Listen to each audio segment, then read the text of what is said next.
اگر ہم کسی کو ووٹ نہ دیں تو کیا گناہگار ہوں گے؟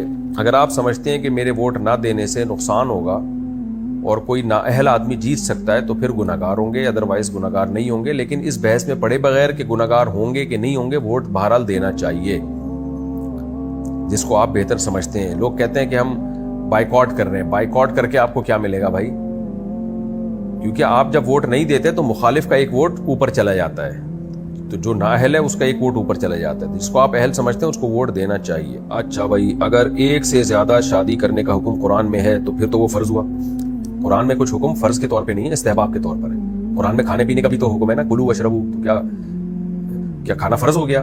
فرض جب ہے جب بھوک سے مرنے لگے آپ، ورنہ تو فرض نہیں ہے. تو یہ جو فن کے حکم طاب الحکم ہے، یہ ترغیبی حکم ہے، یہ وجوبی حکم نہیں ہے. جرمنی سے کسی نے کہا مجھے لیپ ٹاپ خریدنا ہے مگر سمجھ میں نہیں آ رہا کہ کون سا خریدوں، کیونکہ زیادہ تر کمپنیز اسرائیلی ہیں یا اسرائیل کے بنے ہوئے پارٹس استعمال کر رہی ہیں. مگر میں نے سرچ کیا تو ان میں سے بعض کمپنیاں اسرائیل کو زیادہ سپورٹ کر رہی ہیں، بعض کم. ایسی صورت میں مجھے کیا کرنا چاہیے؟ دیکھیں، اب لیپ ٹاپ میں کوالٹی کا فرق ہے، یہ تو آپ بہتر جانتے ہیں آپ کو کس ٹائپ کا لیپ ٹاپ چاہیے.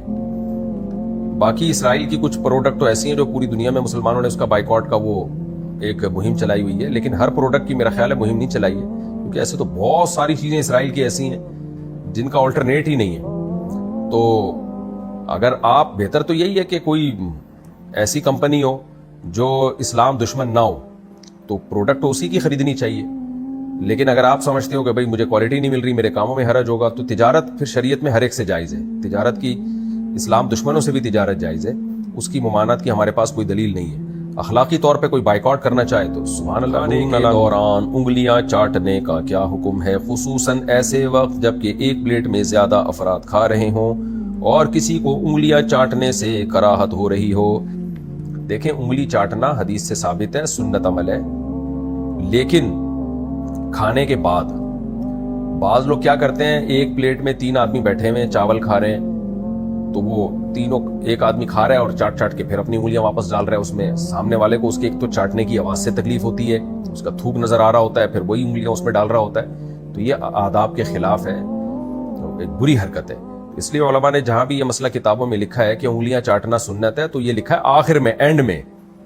اور برتن چاٹنا بھی سنت ہے، بالکل صاف کریں اس کو، برتن کو. حدیث میں آتا ہے کہ وہ برتن بھی دعا دیتا ہے، ترمذی کی حدیث ہے کہ جب اس کو صحیح طرح سے صاف کیا جائے تو بالکل اینڈ میں یہ کام کیا جائے، شروع میں یہ کام نہ کیا جائے. اور آپ صحیح کہہ رہے ہیں، بعض لوگ بیچ بیچ میں انگلیاں چاٹ چاٹ کے ڈال رہے ہوتے ہیں، اس سے گھن آتی ہے انسان.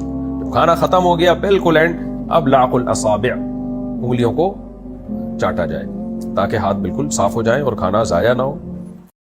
وضو اور غسل میں کیا کان میں پانی ڈالنا ضروری ہے؟ کان میں اوپر سے ڈالنا ضروری ہے، اندر نہ گھسیڑیں، بس ایسے یوں کر دیں، تھوڑا سا پانی چلا جائے گا، کافی ہے. باقی وضو میں تو ضروری نہیں ہے، وضو میں تو خالی کان کا مسح کیا جاتا ہے، وہ بھی فرض نہیں ہے، سنت مؤکدہ ہے.